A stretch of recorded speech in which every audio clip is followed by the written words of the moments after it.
This is an overview of English 102. These are our course objectives as they are listed in the syllabus.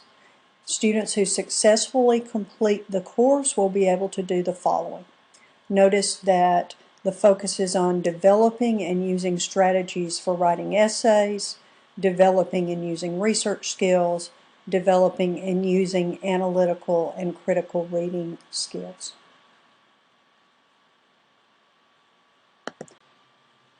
The readings, lectures, discussion, writing, and feedback in the course are intended to support those objectives. They are intended to provide information about concepts, critical thinking skills, how to develop strategies, how to develop research skills, the ability to use scholarly sources, and the ability to document source material. First, let's consider our formatting requirements and our writing standards.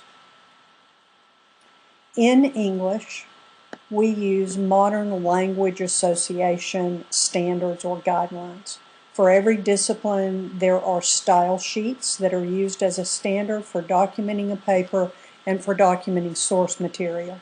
In English and literature, MLA or Modern Language Association guidelines are used. Modern Language Association guidelines include instructions for formatting a paper and rules for documenting sources.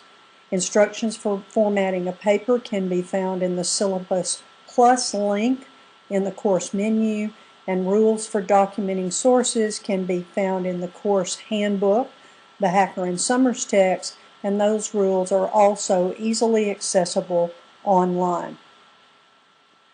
The standards and rules or expectations for writing on a collegiate level are introduced in English 101, are reviewed at the beginning of English 102, are discussed in the course handbook, and are addressed in the feedback that I provide to discussions and to essay submissions. So let's look at what that feedback provides. The purpose of the feedback is improvement. Your improvement as a writer and as a critical thinker. These skills, both writing skills and the skills we use as critical thinkers, are useful academically, personally, and professionally. The feedback and reflective practice are intended to help you improve. Improvement in any skill requires reflective practice. That means we attempt something, we get feedback or evaluation that tells us what we're doing well and what we need to improve on. We review our process and our attempt, and then we make adjustments. We work some more. This is true whether we're doing something physical or something mental. But the feedback is intended to help you understand where improvement is needed. Feedback will be provided through the original assignment link. It will either be in an attached document or in a PDF of the reviewed document. The content of the feedback will include commentary, notes, and things to do to improve. I'll use vocabulary that is specific to writing and literature. That vocabulary will be in your course text, and it will also be provided in handouts. I may refer you to the course textbook in the feedback. That is either the course handbook, the Hacker and Summers text, or the course reader, the Johnson and Arp text. You may have an earlier version of the Johnson and Arp text. In that case, it is Arp and Johnson. The page numbers will be different, but the sections are basically the same. Anytime you don't understand something, you need to ask.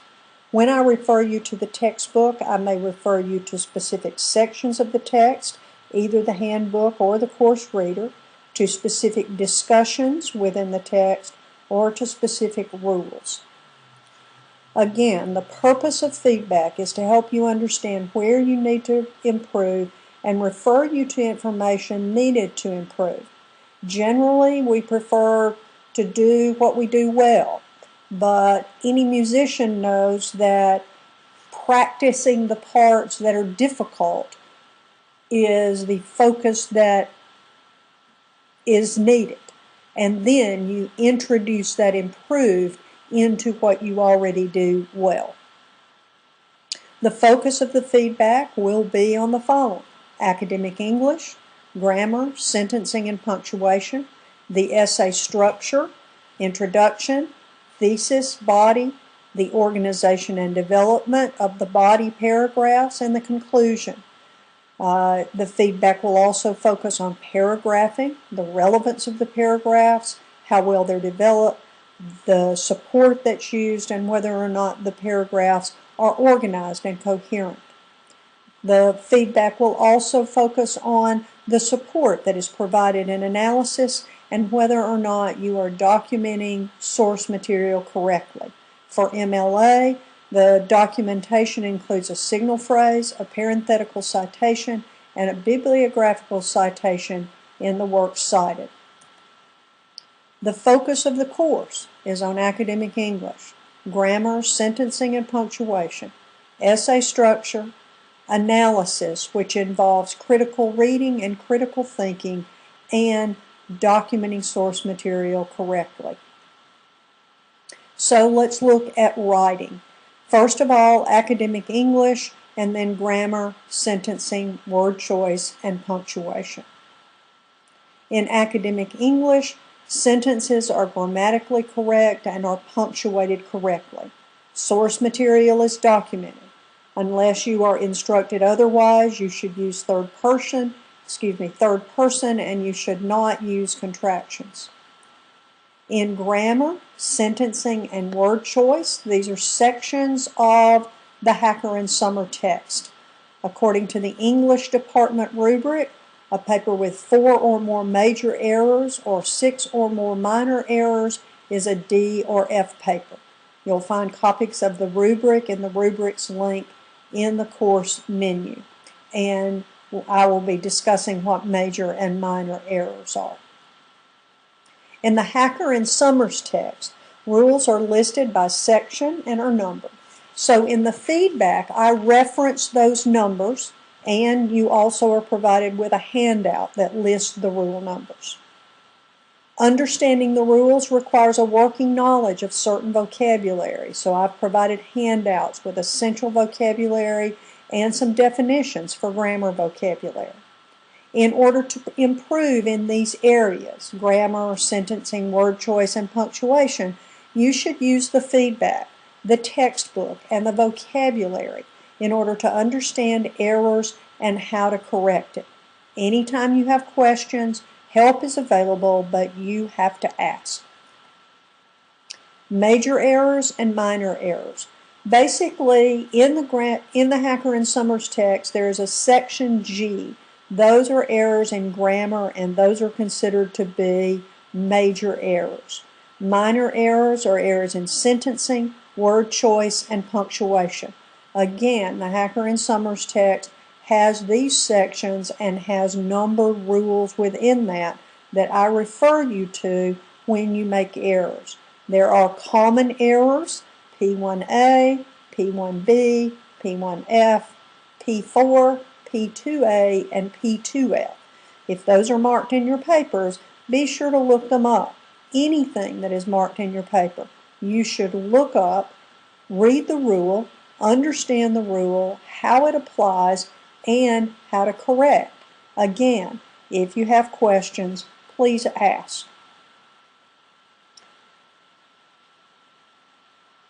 English grammar is sometimes difficult, and the application of, or it may seem difficult, and the application of rules depends on context and intention and meaning. That's why it's particularly important to correct these errors in your own work, because you know what the context is and what your intention is and what you mean. But even though there is that qualification, there are some no excuse mistakes. Do not use the pronoun you explicitly or understood. If I give you a command, do not use contractions. You is the understood subject. In academic English, second person is not appropriate, and for some instructors, it is an F error. P5E is a rule that tells us that commas and periods are placed inside closing quotation marks. Again, these are MLA guidelines, as is the P9F rule. Using numerals when more than 2 words are needed to say a number. Otherwise, you use words. The exceptions are dates and time. Again, these last 2 rules are MLA guidelines, but those are no excuse mistakes. They are not dependent on context or meaning or intent. The next thing that we need to consider is documentation. You should be able to document or credit source material. Any ideas from other sources, that means other than your brain, are to be credited, and they should be credited appropriately. In English, we use MLA. Other disciplines use different rules or different guidelines. But the rules for MLA and APA are in the course handbook, the Hacker and Summers text, and the MLA rules are in section MLA. These rules are also easily accessible online. When we credit source material in MLA, we are crediting any source that we consult and cite in order to communicate an idea. In the first essay, we are going to address why we write about literature, and you may need to use information from the course text to inform or support your thesis. If you use information from the course text, which is not only legitimate but encouraged, you should credit that source material. Use a signal phrase to introduce the source. Use a parenthetical citation. Let the reader know what page number the information comes from, whether that is a quotation, a summary, or a paraphrase, and you use a bibliographical citation. If it is your course text, the Perrine's literature, you are citing an anthology. See Hacker and Summers in section MLA to review these guidelines. For our literary analysis essays, the essays that you will write about the short story, a poem, and a drama, you'll support your interpretation of the literary text with the text itself, the primary source. A primary source is a source that is the subject of analysis. And in that case, you will credit that material by using a signal phrase, a parenthetical citation, and a bibliographical citation. All of the literary text will be selections from your course text, so you should cite that text.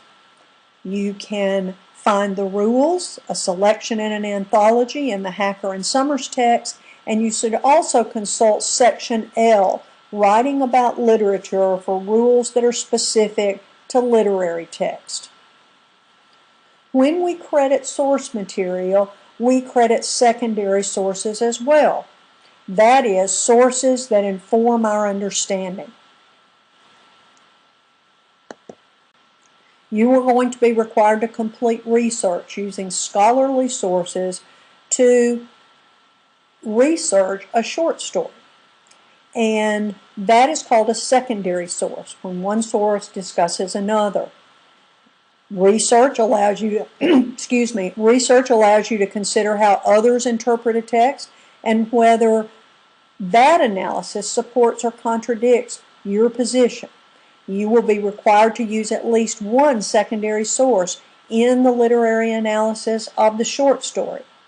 And because that source can be used to provide insight that supports your interpretation, or it may be a point of departure as a point of discussion. These will be primarily journal articles in an online database. We can look at information in the research section, in the MLA section, and the writing about literature section in the Hacker and Summers text. Again, source material is not only credited, but it must be explained. So anytime we use source material, we introduce it, We tell the reader where specifically in that text we got it with a parenthetical citation, and we have a bibliographical citation.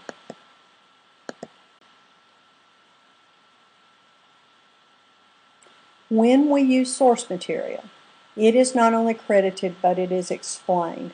That is, we do not simply introduce it and credit it, but we explain the relationship between the source material and the topic that's being discussed. We explain how the source material contributes to the discussion. You can see lectures on the quote sandwich and the pie essay in Unit 1. Now, we are doing all of these things in the context of writing an essay. So, it's important that we consider the essay structure and the essay process. We review the essay structure and the essay process in Unit 1. There is a lecture, a handout, there is a web page that you may use as a resource, and Section C, Composing, and A, Academic Writing, in the Hacker and Summers text address the structure and the process of writing. As a quick overview, the essay structure includes the following components: an introduction with a thesis. The thesis is the last sentence of the introductory paragraph. The thesis includes the main idea of the paper.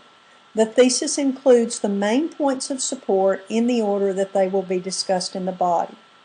The body supports the thesis by developing the ideas that were introduced in the thesis. The relationship between the ideas in the paragraph and the ideas in the thesis is clear. The body paragraphs have clear topic sentences. There is adequate support, coherent development, and there is a concluding sentence. There are transitions between the ideas presented in the paragraphs, and the conclusion returns to the idea introduced in the thesis and explains its significance. The essay structure includes the thesis statement. It is the last sentence of the introductory paragraph. It is the controlling idea. Everything else in the essay relates to the thesis. It introduces the conclusion, what you want the reader to take away. It introduces the points that support. My apologies. The thesis introduces the conclusion, the points that support the conclusion. How you support the conclusion is the topic of the body paragraphs. And the value of the thesis and how to create a thesis is included in the lecture in Unit 1. A paper without a clearly stated thesis is a D or F paper. An overview of the writing process. The first draft of the paper is an effort to get through a first write-through. But before we start that first write-through, we need to plan. If the topic's unfamiliar, we need to read or research so that we can become knowledgeable. We all know that we have to know about a topic in order to write about it. And then we need to put ideas in order and think about logical relationships. But before we do any of those things, we must generate ideas to consider. Generating ideas is pre-writing. It's valuable for a number of reasons. We use a pre-writing strategy, or more than one, in order to generate ideas. We choose strategies that work best for us. What works for me may not work for you. These strategies are introduced in the lecture on the rhetorical situation in Unit 1, and they are also discussed in the Hacker and Summers text. Generating a lot of ideas means having more choices and the greater chance of focusing on ideas that are good ones. Think about going to the grocery to pick up a cantaloupe. Had you rather have 1 or 2 cantaloupes to choose from, or a half dozen, or 15? If you have more, it's more likely that you're going to find something that is better or best. When we pre-write, we generate ideas, we use strategies that work, and our goal is to get ideas down on paper so that we can consider the ideas, consider their value, and make choices. Which of those ideas is most valuable? Often we do not determine our meaning or our thesis until we have gone through this process. Pre-writing is about generating ideas, and it is important in any writing situation. For an unfamiliar topic, we first read and take notes so that we can become familiar. When we are familiar with the topic, we use strategies to generate ideas for consideration. The more, the better. Unusual ideas, any idea we can put down during the pre-writing process. We don't evaluate or edit. When we are analyzing a text, as we do in this course, our pre-writing process includes how the parts work together. That means we have to identify the parts, consider the relationships in order to infer or deduce meaning. When we are involved in analysis and we are identifying parts, considering relationships in order to determine what the text means, we can consider the fact that in literary fiction there is a concept of artistic unity, which means that everything in the text contributes in a meaningful way or has value.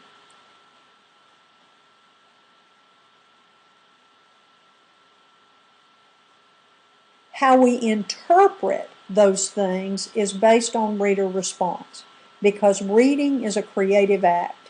Meaning is based on the reader's understanding, and understanding is based on a number of factors. I introduce reader response and those factors in a lecture in Unit 1. The discussion board assignment in the units on the short story, poetry, and drama ask you to choose 3 features or characteristics from the literary text that you have chosen from the course text that seem significant. Discuss them. And that provides an opportunity to consider how the parts point to meaning. You get feedback from your classmates, what they've seen and what they think is significant and why. And you get feedback from me, pointing you perhaps to specific literary devices or elements. Within the context of writing the essay and pre-writing, one of our focuses is on the literary analysis. For the literary analysis, the same standards of academic English and the same standards for the essay apply. Plus, we use the literary present. Think in terms of the fact that the story or the poem exists now and the character says or learns, not said or learned. And the focus is on the text, not on the author's intention. See section X, stance, in the course reader, and see the discussion of reader response theory in Unit 1. The literary analysis is an interpretation with support. Interpretation can be seen in terms of the insight that you as a reader take away from the work. That insight may also be called the theme of the work, which is an understanding of, which provides an understanding of human beings or relationships or the world. There are discussions of critical reading, theme, and meaning in Unit 1. The literary analysis states an interpretation and provides support. That means that it identifies devices or elements or language or a focus or some combination of those that contribute or support that interpretation. And it explains, it discusses specific features or characteristics or language or development or devices that contribute to that interpretation and explains how those specific elements or language or focus or choice within the text supports that conclusion. There are discussions of critical reading, theme, and meaning in Unit 1, and the chapters on the genres, short story, poetry, and drama, provide language and elements and devices that are significant within literary texts. The literary analysis is a persuasive essay. It provides an interpretation, the meaning of a literary work, a stated understanding of an insight or the theme of the literary text. Analysis means that we look at elements, relationships, and organization. We make inferences and then use specific evidence to support that conclusion. The conclusion is what you as the reader take away from the story or the poem or the drama. And you must show in that process, or your goal is to show in that process, what the literary text reveals about human beings or relationships or the world. The literary analysis is an interpretation with support. A persuasive essay is an opinion that is supported with evidence. Your interpretation is your opinion. Your support comes from the text itself. You state an interpretation. You provide support, devices or elements or language or focus or some combination, and explain how those contribute, how those support the conclusion.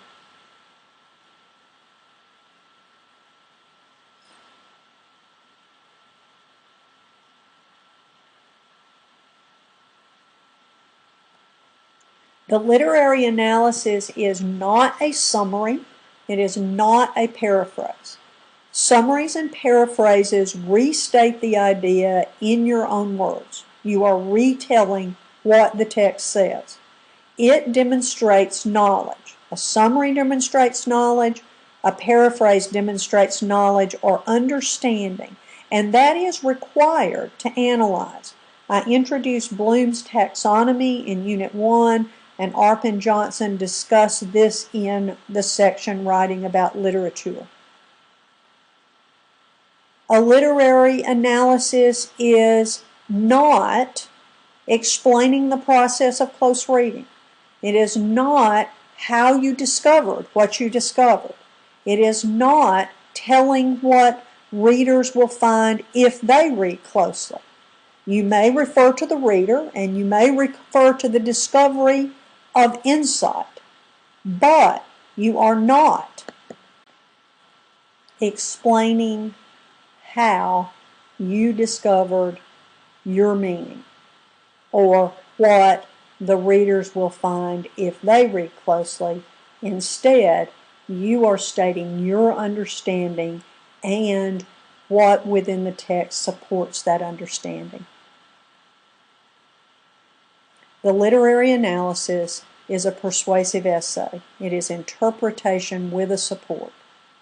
It identifies the features that contribute to understanding. It explains how the author's text supports your interpretation or your conclusion about meaning. As a reminder, you are analyzing the text, explaining how the parts contribute to the whole, the meaning. You are not determining what the author intended or addressing the author's use of a device or element, but what results from that use. And again, look at the section in the reader about stance and style. S2 addresses writing about the work. A literary analysis is a persuasive essay.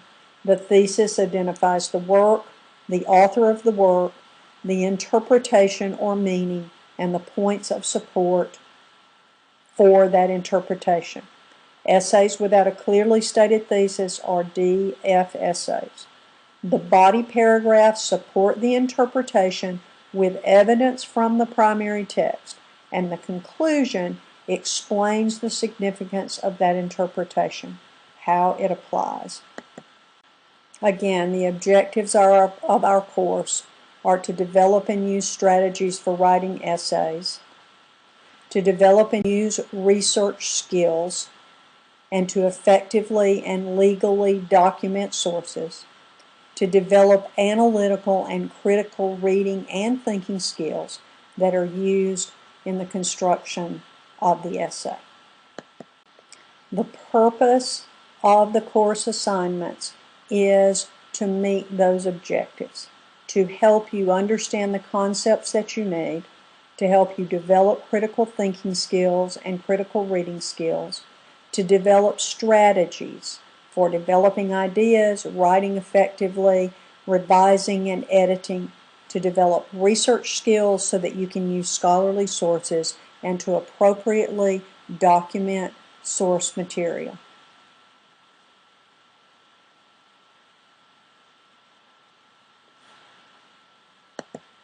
The focus of the course is academic English, grammar, sentencing and punctuation, essay structure, analysis, and documentation. Anytime you have questions, please send a course message. Let me know what questions you have so that we can address them. My goal is for you to be successful in this course, for you to improve as a writer, and for you to improve critical thinking skills and critical reading skills.